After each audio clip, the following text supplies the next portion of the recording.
The Prime Minister, Rishi Sunak, is a proudly practising Hindu from East African and Punjabi descent. And when he got the top job, that fact was really barely a footnote.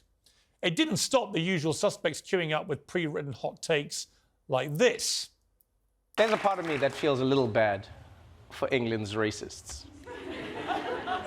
No, because remember, they voted for Brexit specifically to keep Britain white.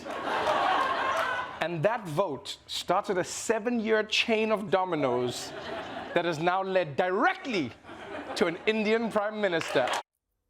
Yeah, that was complete nonsense by Trevor Noah, who actually left his show quite recently. No flowers need to be sent. Nobody cared, or does care, that Rishi Sunak isn't white. If it was mentioned at all, it was to celebrate the fact we had our first non-white Prime Minister. But people didn't make a big deal of that either. The exact same can be said of our old friends Harry and Meghan, the Duke and Duchess of Sussex. They've done more than anyone to spin an alternative reality in which Meghan was hounded out of a vile, racist country by a cruel, racist royal family. But they didn't produce any evidence for that, and still haven't. And the reality to me is that we eulogised the newly biracial monarchy as the fresh face of 21st century Britain. I wrote newspaper columns about it myself. What a breath of fresh air this was. Nobody will argue there isn't racism in Britain today, and there isn't a lot of work still to do. But the fact that Britain is one of the most diverse, welcoming and tolerant countries in the world is something to be proud of. The public fury with the Conservative government over the wrongful deportation of some of the Windrush generation is, to me, more proof of that. It may be fashionable to say Britain is racist, but in my view, it is fundamentally wrong.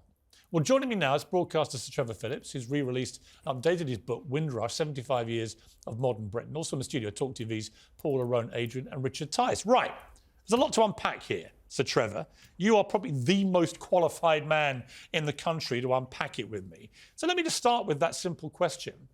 Is Britain a racist country? Well, as much as it pains me to agree with you about anything, Piers, I think actually I reach the same conclusion as you do.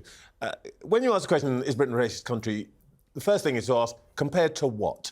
Compared to the days when my parents came here with their then 9 children, I was the 10th born here, and when my father said that he would have to walk the streets at night looking for somewhere to sleep, or when we lived in 2 rooms, no chance of black people getting council houses then, because council tenants wouldn't have us on the estates, so we lived in Rackman slums. In our family's case, 2 rooms, black family upstairs, black family downstairs. That's why I was sent back to the Caribbean, because you can't get 12 people into 2 rooms very conveniently.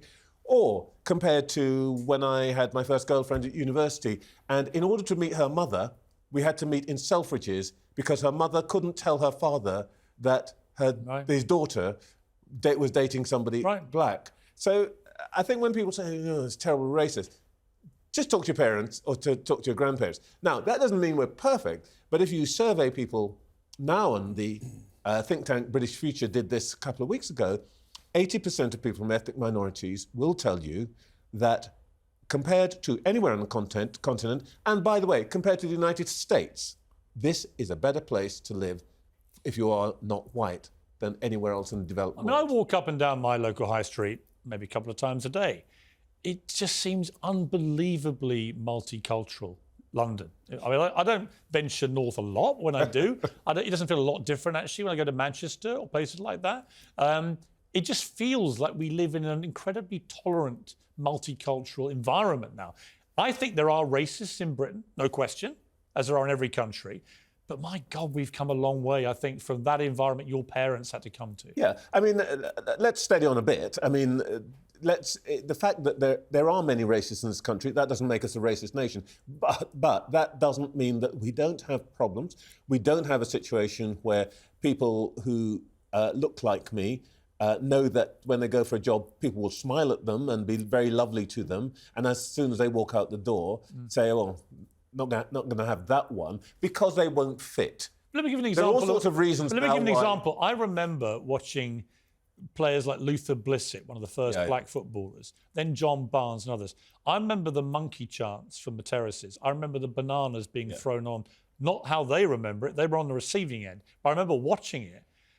And you would never see that in an English professional game now. I mean, this is unheard of. You hear about it in Spain still and countries like that, but not here. And I was really struck by, for example, the taking the knee, the George Floyd thing. It was divisive and controversial for many people. But I got to say, at Arsenal, for example, very multicultural crowd, a lot of black players, Bukayo Saka and others. It was always, they did it for the whole time that it went on for that whole season. It was immaculately heard by the home and away crowds. I never heard a single boo. Now, I don't think that would have happened even 20 years ago. I think that is true. And, you know, and Arsenal is a sort of very polite, nice club. I mean, not a winning club, but a very nice club.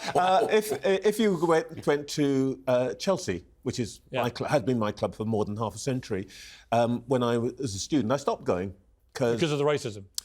Yeah, because they were throwing darts. And I was like the bullseye in the dartboard. Right. So I stopped going for a long time. But today, you wouldn't get any of that in Chelsea. In fact... Well, you've had the occasional, but when it happens, it becomes a big story. Exactly. It's nothing like the old days when we had, you know, the headhunters and all that business.